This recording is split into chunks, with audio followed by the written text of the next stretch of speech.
আল্লাহর বান্দারা, যেটা বলছিলাম, আল্লাহ রাব্বুল আলামিন কোরআনুল কারীমের মধ্যে বলছেন, ইয়া আইয়ুহার রাসূলু বাল্লিগ মা উনজিলা ইলাইকা মির রাব্বিক ওয়া ইল্লাম তাফআল ফামা বাল্লাগতা রিসালাতাহু ওয়াল্লাহু ইয়াসিমুকা মিনান নাস ইন্নাল্লাহা লা ইয়াহদিল কওমাল ফাসিকিন। আল্লাহ রাব্বুল আলামিন বলেন, নবী, আমি আল্লাহ আপনাকে যে কোরআন দিয়া মক্কার জমিনে পাঠিয়েছি, এই কোরআন নিয়ে আপনি ঘরে বসে থাকবেন না, ঠিক কিনা বলেন? এই কোরআন দিয়ে আপনি মক্কার মানুষদেরকে দাওয়াত দেন, মক্কার কাফেরদেরকে দাওয়াত দেন। এই কোরআন দিয়া আবু জেহেলকে দাওয়াত দেন, আবু লাহাবকে দাওয়াত দেন, উতবাকে দাওয়াত দেন, শাইবাকে দাওয়াত দেন।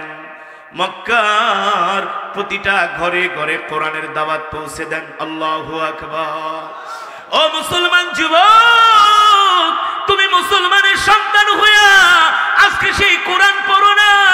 আজকে তোমাকে সেই কোরআনের ময়দানে পাওয়া যায় না, আজকে তোমাকে কোরআনের মাহফিলে পাওয়া যায় না, আজকে তোমাকে দ্বীনের কোনো কাজে পাওয়া যায় না, আজকে তোমাকে মসজিদে পাওয়া যায় না, আজকে তোমাকে চরমনের মাঠে পাওয়া যায় না, আজকে তোমাকে টঙ্গী ইজতেমার মাঠেও পাওয়া যায় না। তোমাকে পাওয়া যায় ফুটবল খেলার মাঠে, তোমাকে পাওয়া যায় ক্রিকেট খেলার মাঠে, ঠিক কিনা বলে? রাত ৩টা পর্যন্ত জেগে জেগে ফেসবুক দেখো, ইউটিউব দেখো, হিন্দি নায়ক নায়িকাদের গান শোনো, ঠিক কিনা বলেন? যুবক রে, তুমি জানো না আল্লাহ তাআলা তোমাকে আমাকে দুনিয়াতে দায়িত্ব দিয়া পাঠাইছে। যদি তুমি আমি আল্লাহ তাআলার এই দায়িত্ব পালন না করি, কাল হাসরের ময়দানে আল্লাহর আদালতে তোমাকে আমাকে দাঁড় করানো হবে। ও যুবক, তুমি তো কোরআনও পড়ো না, তুমি তো ঠিকমতো নামাজও পড়ো না, মসজিদেও যাও না, অথচ আল্লাহর নবী এই কোরআনের জন্য কাফেরদের শত অত্যাচার, নির্যাতন, জুলুম সহ্য করেছেন। আল্লাহর পয়গম্বরের সাহাবীরা এই কোরআনের জন্য নিজের মাতৃভূমি ত্যাগ করেছেন। আল্লাহর নবীর সাহাবীরা শুধু নিজের মাতৃভূমি ত্যাগ করেন নাই, এই কোরআনের জন্য তাদের মা বাবাকে ত্যাগ করেছেন। কথা বলেন। নবীজি যখন বাইতুল্লাহ কোরআন পড়তেন, কি নবীজি যখন বাইতুল্লাহ কোরআন পড়তেন, মক্কার যুবকেরা বাইতুল্লাহর চতুর্পাশে দাঁড়িয়ে দাঁড়িয়ে নবীজির তেলাওয়াত শুনতেন। সুবহানাল্লাহ বলেন। এই যুবক, একটা কথা মনে রেখো, তোমরা অনেকে নিজেকে মনে করো আমি তো এখন জুয়ান বয়স, এখন আমার নামাজ পড়ার বয়স না, আছে না কিছু যুবক? ভাই আসেন নামাজের দিকে, কমিয়া নামাজ পড়ার বয়স হয়েছে নাকি? যদি বলে যুবক দাড়ি রাখো, বলে আমার এখনো দাড়ি রাখার বয়স হয় নাই, বয়স 50 পার হোক, ঠিক কিনা বলেন?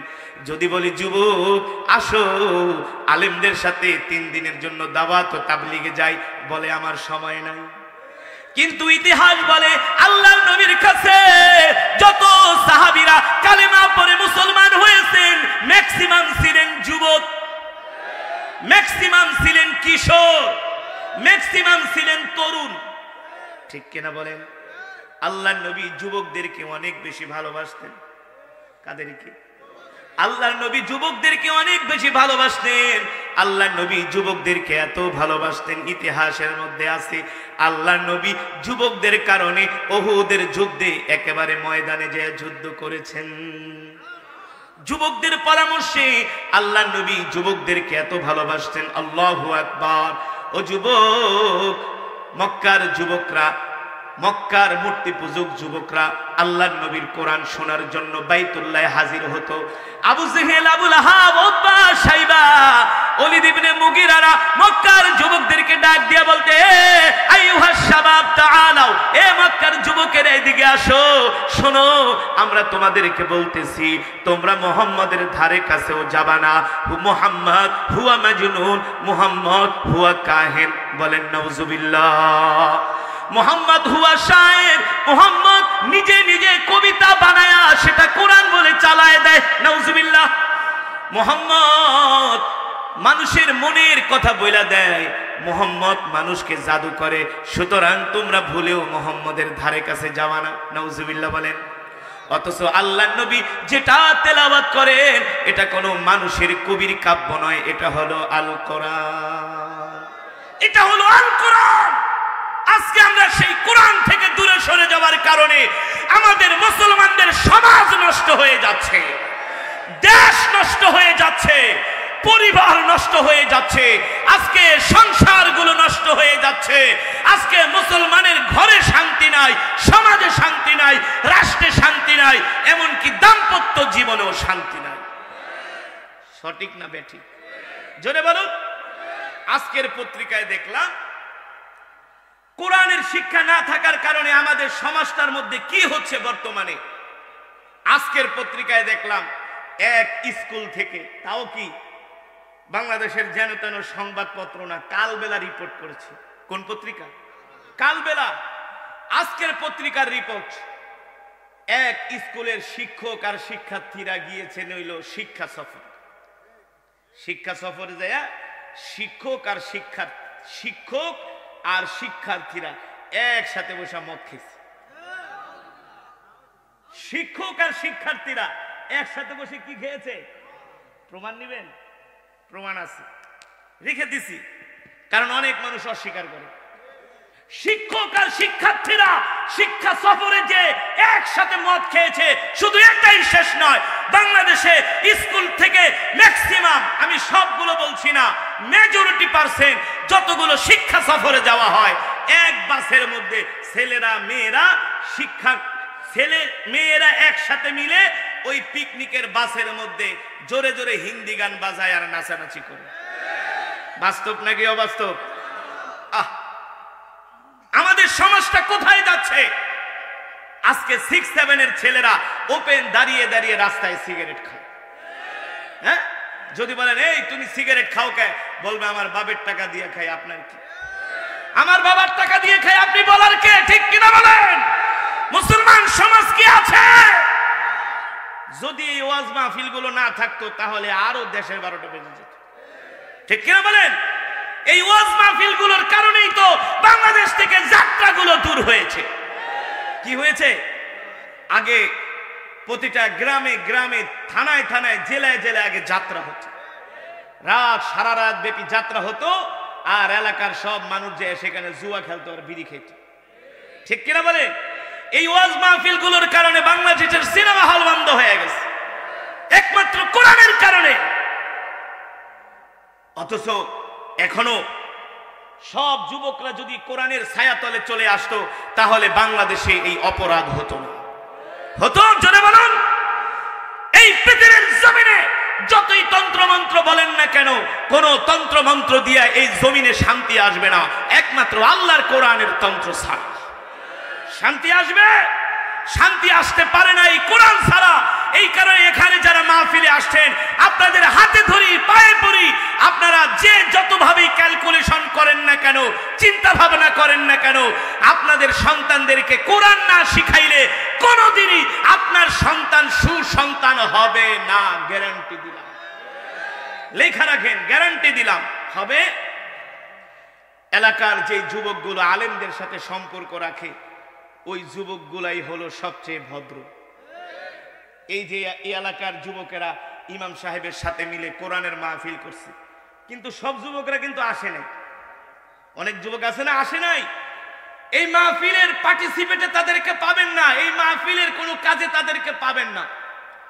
যারা আসছে তুলনামূলক তারাই সমাজের ভালো যুবক, আর যারা আসে নাই ম্যাক্সিমাম যায় দেখেন সিগারেট আর অন্য কিছু লিয়ে তারা ব্যস্ত। বাস্তব নাকি অবাস্তব? বাস্তব নাকি অবাস্তব? এই কারণে মুসলমান, আমাদের সমাজটা যদি পরিবর্তন করতে হয়, আল্লাহর কোরআন ছাড়া বিকল্প কোনো পথ নাই। ঠিক কিনা বলেন? ও যুবক, ও বন্ধু, আজকে তুমি কোরআনের মজমায় তোমাকে পাওয়া যায় না, কোরআনের ময়দানে তোমাকে পাওয়া যায় না, দ্বীনের কোনো কাজে তোমাকে পাওয়া যায় না। অথচ বন্ধু, তুমি জানো না এই কোরআনের জন্য আল্লাহ রাসূলের সাহাবীরা জীবন দিয়া দিছে। ঠিক কিনা বলেন? রাসূলের একজন সাহাবী ছিলেন যার নাম হলো মুসাব বিন উমাইর রাদিয়াল্লাহু তাআলা আনহু। নাম কি? মুসাব বিন উমাইর। একজন তাগড়া যুবক, আল্লাহর নবী মক্কার জমিনে কোরআন পড়তেন, জাবালে আবু কুবাইস পাহাড়ের নিচে বসে বসে সাহাবীদেরকে কোরআনের বয়ান শোনাতেন। আল্লাহর নবীর জবানি কোরআন শোনার জন্য মুসা বিন উমাইর আল্লাহর নবীর মজমায় আসতেন। একদিন, 2 দিন, 3 দিন যাওয়ার পরে হঠাৎ করে আল্লাহর নবীর নজর চলে গেল মুসা বিন উমাইরের দিকে। আল্লাহর নবী ডাক দিলেন, তালিয়া শাবাব, ও যুবক এদিকে আসো। তোমার নাম কি? কোথায় তোমার বাড়ি? কোথায় তোমার ঘর? প্রতিদিন দেখি তুমি আমার মজমায় আইসা কোরআন শোনো। মুসা বিন উমাইর বলে, গো আল্লাহর নবী, আমার নাম হলো মুসা বিন উমাইর। আল্লাহর নবী বলে, শোনো, আমি তো তোমাকে চিনি, তোমার বাবাকেও চিনি। তুমি প্রতিদিন আমার মজমায় আইসা কোরআন শোনো, কারণটা কি? মুসা বিন উমাইর বলে, গো আল্লাহর নবী, আগামী 2-3 দিন আগে সকালবেলা আবু জেহেল আমার বাড়িতে গিয়েছেন। আমার বাড়িতে যে আবু জেহেল আমাকে ডাক দিছেন, এ মুসাব শোনো, আমরা তোমাকে ভালোবাসি, তোমাকে স্নেহ করি, কিন্তু শুনছি তুমি নাকি মুহাম্মদের কোরআন শোনার জন্য মুহাম্মদের কাছে যাও। মুসা বিন উমাইর বলে, আবু জেহেল, আমি মুহাম্মদের কোরআন শুনতে যাই, এতে আপনার সমস্যা কি? মুসা বিন উমাইরের কথা শুনে আবু জেহেল বলে, মুসাব শোনো, তুমি মুহাম্মদের কোরআন শুনতে যাবা না। মুহাম্মদ নিজে বানায়া বানায়া কবিতা বইলা কোরআন বলে চালিয়ে দেয়।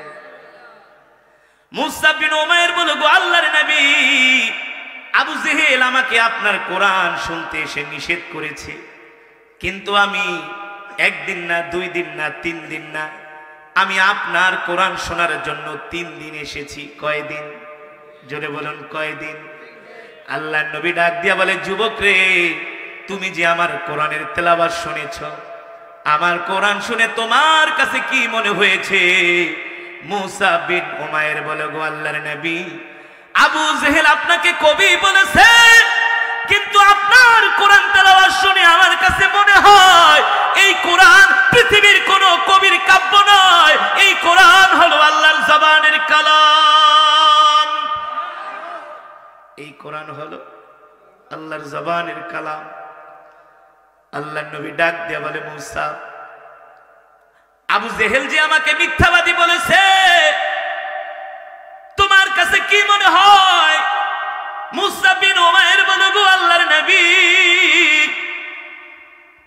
মক্কার কাফেরেরা আপনাকে কবি বলে, কিন্তু আমার কাছে মনে হয় আপনি কবি না, আপনি হলেন নবী। আপনি হলেন কি? সুবহানাল্লাহ। আল্লাহর নবী বলে, যুবক, যদি তুমি আমাকে নবী বলে স্বীকার করো, আমি তোমাকে একটা প্রস্তাব দিতে চাই। ওগো আল্লাহর নবী, কি প্রস্তাব?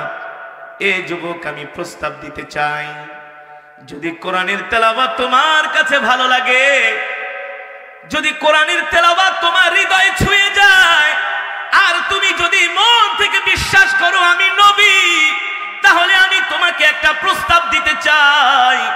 মুসা বিন উমাইর বলল, গো আল্লাহর নবী, কি প্রস্তাব দিবেন? আল্লাহর নবী রাহমাতুল লিল আলামিন বলে, যুবক, আমি তোমাকে প্রস্তাব দিতে চাই, তুমি এখনই আমার হাতে হাত রেখে কালেমা পড়ে মুসলমান হয়ে যাবে। এ মুসলমান যুবক, কথাটা যত সহজে বলতেছি, আসলে বিষয়টা মোটেও তত সহজ নয়। সহজ? সহজ না। মসজিদে যায়া আধা ঘন্টা থাকতে পারো না, প্রেসার উঠে যায়, আছে না? কিছু মানুষ মসজিদে আসলে বসতেই চায় না, কখন নামাজ শেষ হইব আর কখন মসজিদ থেকে বের হবে। ওয়াজ মাহফিলে আসলেও কিছু মানুষ বসতে চায় না, কখন ওয়াজ শেষ হবে, যত তাড়াতাড়ি বাড়িতে যেতে পারে। আছে কি আছে না? এমন এক শ্রেণীর মানুষ আছে, কোরআনের মাহফিলে বসলে শয়তান শুধু তাদেরকে ওয়াসওয়াসা দেয়, এই তাড়াতাড়ি আয়, তাড়াতাড়ি আয়, বাইরে এসে বিড়ি খা, সিগারেট খা, চা খা, আড্ডা মার, ঠিক কিনা বলেন? মনে করে বাহিরে মনে হয় জান্নাত, আসলে তাদেরকে ওয়াসওয়াসা দিয়া শয়তান গুনার দিকে নিয়ে যায়।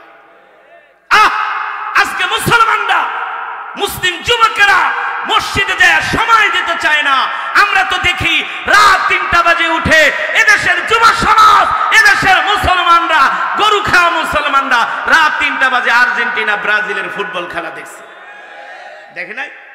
কথা বলেন, দেখে নাই?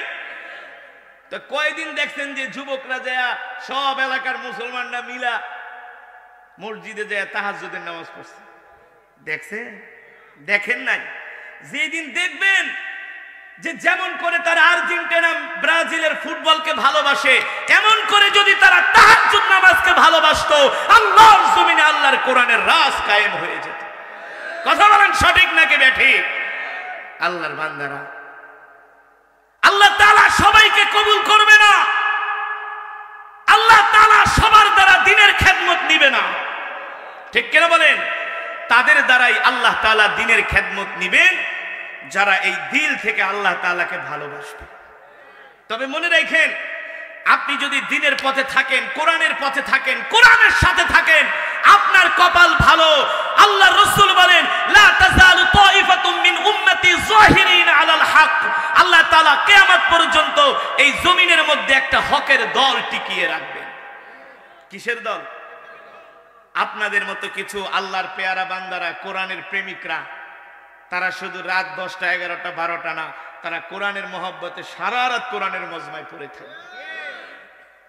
আপনাদের মতো এমন কিছু আল্লাহর পেয়ারা বান্দা আছেন যাদেরকে দ্বীনের কাজে ডাকলেই লাভবাহিক।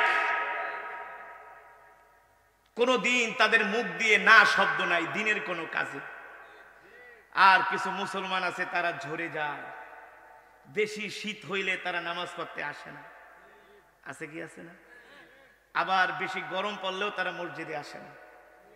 একটু ঝড় বৃষ্টি হইলে তারা ঘর থেকে বের হইতে চায় না, ফ্যান ছাইরা পাতলা কাটা গায়ে দিয়ে আরাম করে ঘুমায়, মসজিদে আসে না। বাস্তব নাকি অবাস্তব? সত্য নাকি মিথ্যা? আল্লাহর এমন কিছু পেয়ারা বান্দা থাকে, আল্লাহ যাদেরকে ভালোবাসে তারা ঝড় বৃষ্টি টর্নেডো কোনো কিছুকে ভয় করে না, সব কিছু উপেক্ষা করে তারা আল্লাহর কাছে হাজির দেওয়ার জন্য শামিল হয়ে যায়। আল্লাহর সাথে হাজিরা দেওয়ার জন্য তারা আল্লাহর ঘরে চলে যায়। ঠিক কিনা বলেন? ঠিক না? এই যে আমি কোরআন পড়েছি, আপনার অনেকেই কোরআনের তেলাওয়াত শুনে দৌড়ায় দৌড়ায় কোরআনের মজমায় আসছেন। আসছেন কি আসছেন? রাসূলের হাদিস, শুধু কোরআনের মজমায় আসেন নাই, জান্নাতের টিকিট নেওয়ার জন্য আসছেন। আল্লাহু আকবার। আল্লাহর নবী বলেন, যারা কোরআনকে ভালোবাসবে এই কোরআন তাদেরকে পাহারা দিয়ে দিয়ে আল্লাহর জান্নাতে নিয়ে যাবে। যারা কোরআনকে ভালোবাসবে, আপনার ইন্তেকালের পরে এই কোরআন আপনার কবরে যায় সাথী হয়ে যাবে, সাথী। এই কোরআন আপনার মাথার কাছে বসে থাকবে। রাসূলের হাদিস, আমার বানানো কথা নয়। হাদিস থেকে দলিল দিব, ইদা উদিআল মাইয়িতু ফি কবরিহি জাআল কুরআনু ইনদা রাসিহি।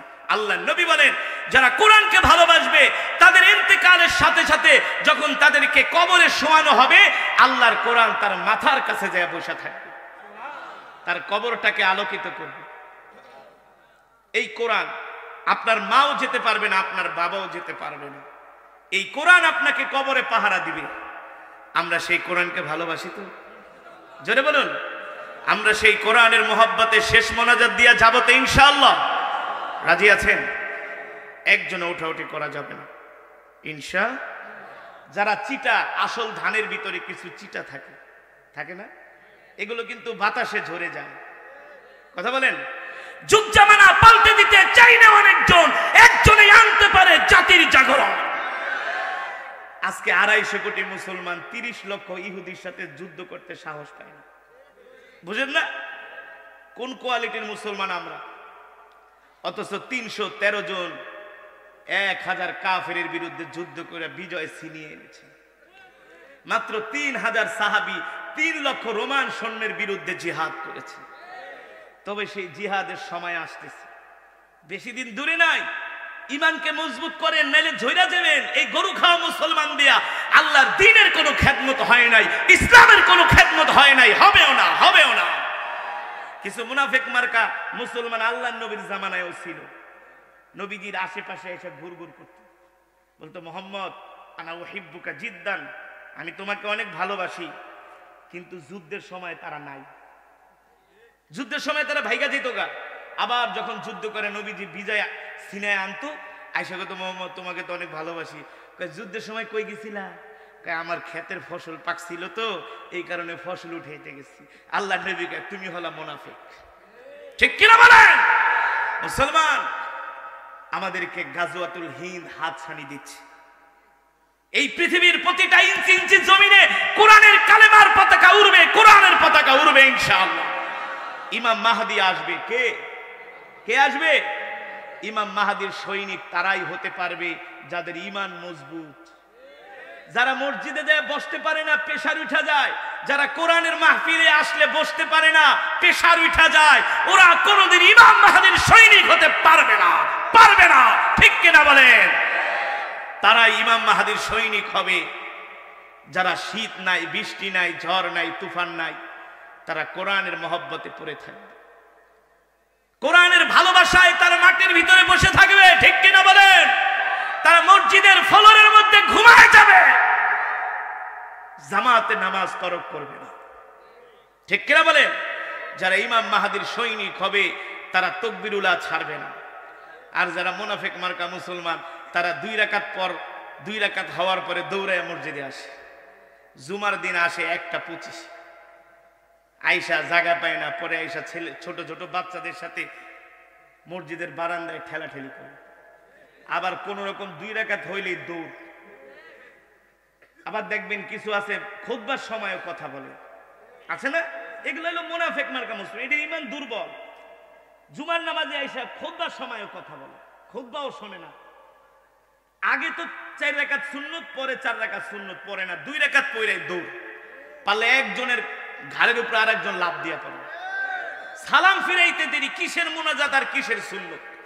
টুপিটা হাতে নিয়ে লুঙ্গিটা উঠাইয়া জামাটা খোলায়া লুঙ্গিটা উঁচা করতে করতে এলাকা বাড়িতে চলে যায়, মনে হয় একেবারে জান্নাত কামাই করে ফেলেছে। ঠিক কিনা বলেন? এই হলো আমাদের ইমানের অবস্থা। বাস্তব নাকি অবাস্তব? সত্য নাকি মিথ্যা? আমি অবাস্তব একটা কথাও বলেছি? যদি বলি দাঁড়ায় বলেন হ্যাঁ হুজুর আপনি অবাস্তব বলছেন। অবাস্তব একটা কথাও বলি না, সব কিছু বাস্তব কথা বলেছি। ঠিক কিনা বলেন? এর থেকে আমাদের বাঁচতে হবে কি হবে না?